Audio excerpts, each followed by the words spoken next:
Well, these are my absolute favorite shoe.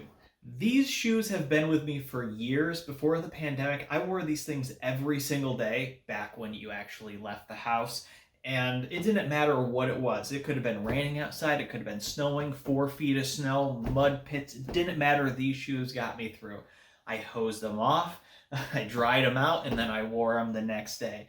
But recently, they've become relegated to mowing the lawn shoes. I don't really wear them out anymore because they've gotten a little dangerous. The last time I wore these out was when it was raining, and as you can see, there's not much tread left. They're very smooth. They don't have that much grip to begin with, but now they've started to get a little sketchy, and I almost cracked my head open a few times.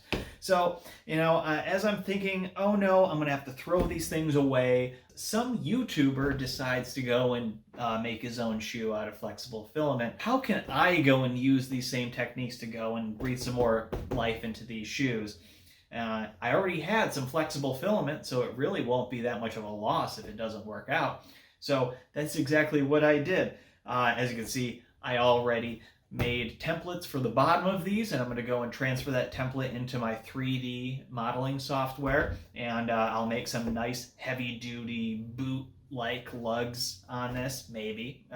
Who knows how it'll turn out. And I'll 3D print it out in some flexible filament. The flexible filament I'm going to use is TPU. I know there's a few different kinds of flexible filament.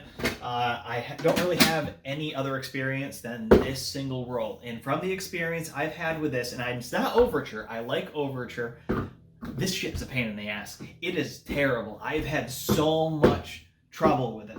I dry it every single time I use it for at least 6 hours at the recommended temperatures that all the websites tell me to, and still I try to go and print a solid layer and it just, gets bound up and pushes out the side of the extruder, and then I'm just left with a mess.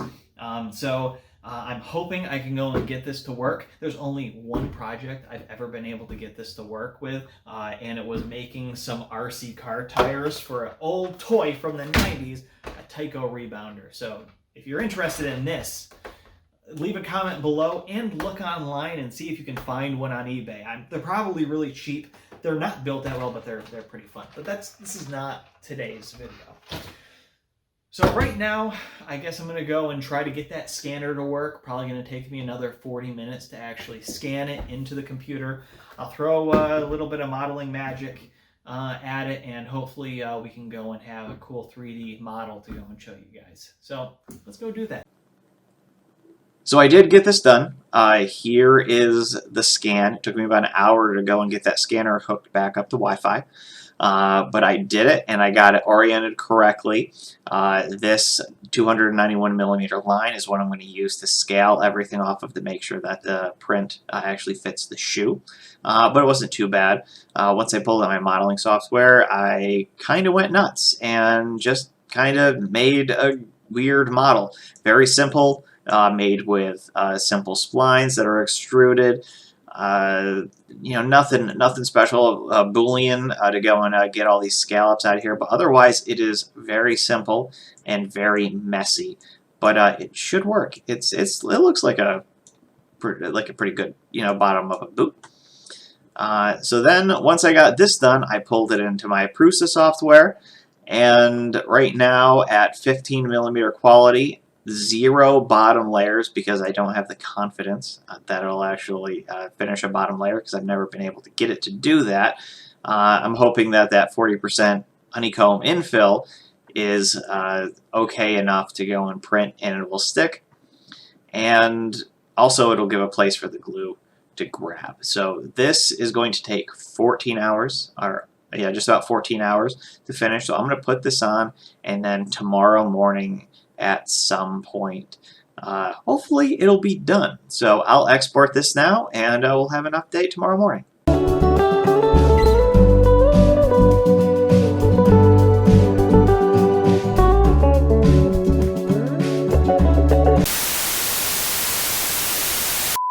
At about 5 a.m. this morning, and I decided to kind of check what's going on here from a dead sleep. And this is what I found. I found Oh, here we go. It's filament. Oh, it puked out this side of the extruder. So this is completely jacked up. That nozzle is very far away from, where it last printed. So, so this was a fail. I probably was printing the top layers a little bit too quickly, and it's gonna be a pain in the ass to go and try to unwind. But yeah, this is the fun of a flexible filament.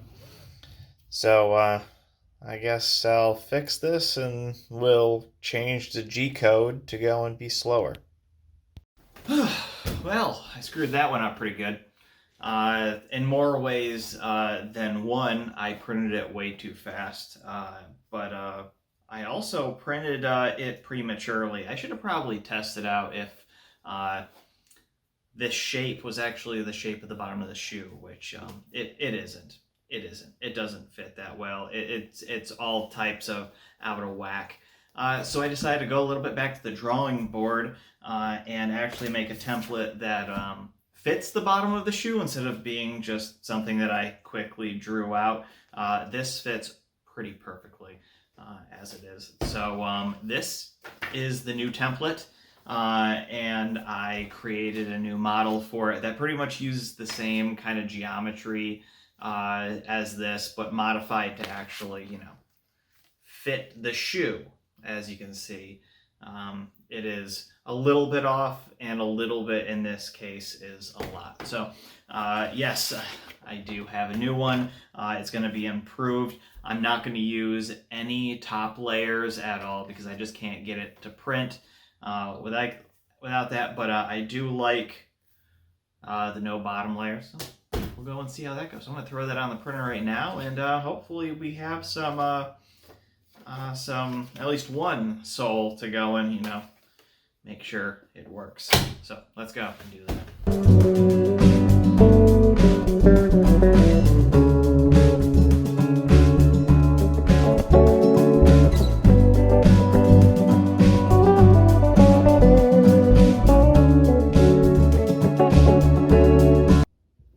So I shouldn't be doing this right now. I just woke up and it finished the last one, and I'm really excited to go and peel it off. But I have to work. But I really wanted to peel it, so I thought I would record it and see if it's satisfying or not. This TPU sticks very well to a clean build plate, and it ripped a chunk off of this build plate, like a very tiny little sliver. The last time I printed with this, I don't even remember what I printed, but yeah, now I'm scared that I'm going to destroy this build plate, but it's kind of satisfying still. Oh, yeah. There we go. There we go. Beautiful. It didn't rip anymore. There's that little chunk that's missing. Didn't rip any more off. That's pretty cool. There we go. So I guess we'll time travel ahead and figure out what we're going to actually do with these now. So we're done. Here they are. Both of them. They turned out pretty good. They have one top layer per, and that didn't work out, but I don't care because they are aggressive and they are better than this. They turned out pretty well. They fit the bottom of the shoe very well. Well, very well is a strong term. I don't know how I'm going to attach them. I pretty much decided against the dollar store fix-all glue, but I think I have a better solution. So this is what I originally want to use, fix-all adhesive. It's the original super glue brand, and you can buy this at the dollar store for $1.25. And I got 3 of these, and I'm not going to use them. I'm not going to risk this project. I already put too much effort into these, and this is like 12 hours of print. So I'm going to use something. One thing, I haven't used this yet. So I've used E6000 glue. It's industrial adhesive. It works on everything. It is very flexible after drying, but they didn't have any E6000 glue, so use like E6000 glue, some contact or clear grip contact adhesive by Gorilla Glue. So this is what we're going to use. I'm pretty sure that this will stick very well to all the little nooks and crannies in the back of this, but getting it to stick to the bottom of the shoe where a lot of it's kind of smooth might be an issue. So I'm thinking about maybe taking a very aggressive sanding paper and just kind of keying the surface to go and give a good grip. So we'll see how that goes. We'll go down to my little basement workshop and we will start the glue up. So here we're all kind of set up with all the nonsense. I actually found that this shoe is actually coming apart like a lot here, so that's glued up with this Gorilla Glue. So maybe that'll help. We'll just wait to do that shoe next time. But what I'm going to do now is I'm literally going to sand the bottom of these shoes. I try to score little lines in it with a utility knife, but I'm in the 2022. I'm gonna go and use the tools I have, and hopefully that this can go and give a little bit of good grip.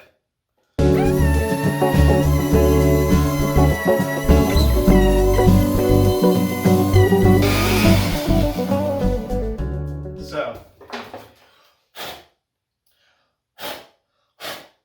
I have no idea if that's actually going to do anything.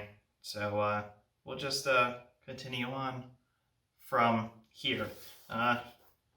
Yeah, I have no idea if that's actually going to make it any better or any worse, but we'll see.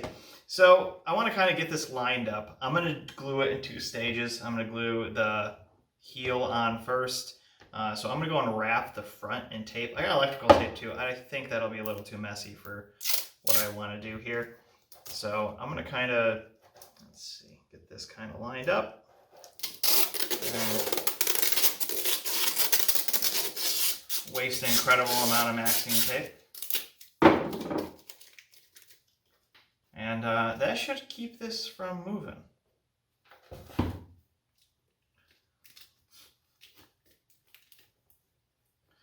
Yeah, that should work. It doesn't fit perfectly well, so I think if I crush the shoe up like this and then tape around it once the glue's on, it should work. So I think, what does this say?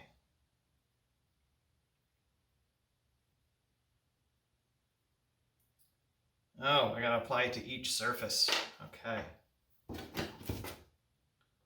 So I guess we'll just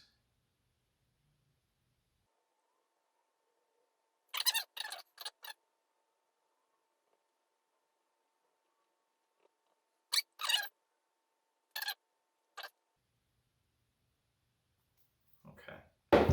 So we gotta wait 2 minutes. I'll wait 2 minutes and we'll see. Okay, so we're at about 2 minutes. When I say about 2 minutes, bet about a minute. But I can't sit here for 400 years trying to get this to stick, or hoping that it sticks. So it did do pretty good. So I'm gonna go and wrap this up in tape.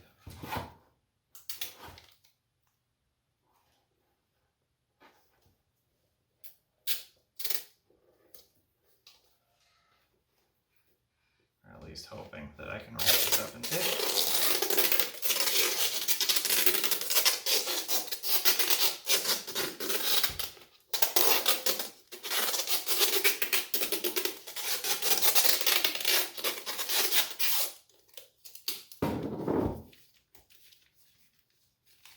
So hopefully that holds it in all the nooks and crannies that it needs to be, which I think it is. It actually looks pretty good. So that's one down, and I guess I'll glue the other one up. We don't have perfect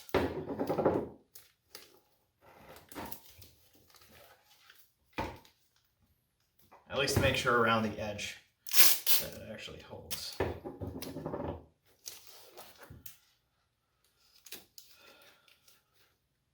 There we go.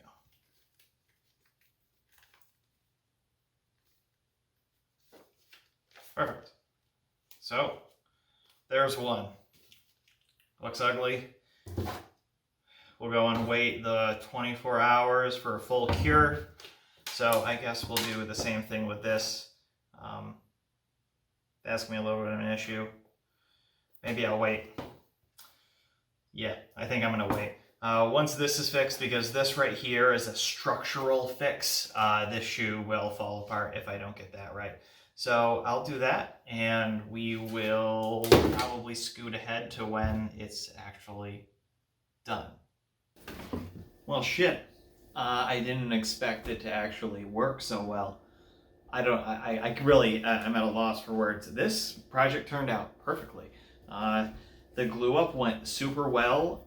It went even. I did lay a little bit of glue along this little edge here and everything to make sure that nothing could get in and in between the sole and the shoe, and it glued up perfectly.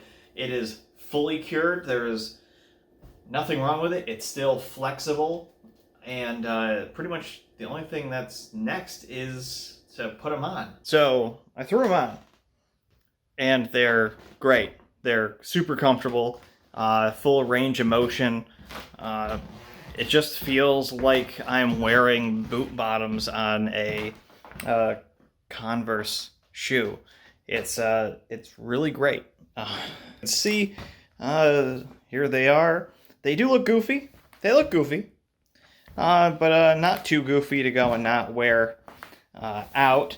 The glue looks to be holding. That's the only thing that could fail is if the glue separates, but I don't know. I've had good luck with this type of glue before. So I guess the next thing for me to do is to wear these for, I'm going to go and say the next week. And, once I go and have an update, either the shoe falls apart before then, or a week of running around, going to stores, mowing the lawn, all that fun stuff. If I can get through that, then I'm pretty sure these shoes are set, and they're probably going to have these soles for the rest of the lifetime of the shoe. So I guess we'll catch up in the next video. I appreciate everyone watching. Hopefully, maybe I got some more Converses here that have, pretty much nothing left on the bottom of them. Maybe I'll go and make another video making an even more aggressive lug pattern thing on the bottom of these shoes. So, yeah, thank you, and, bye.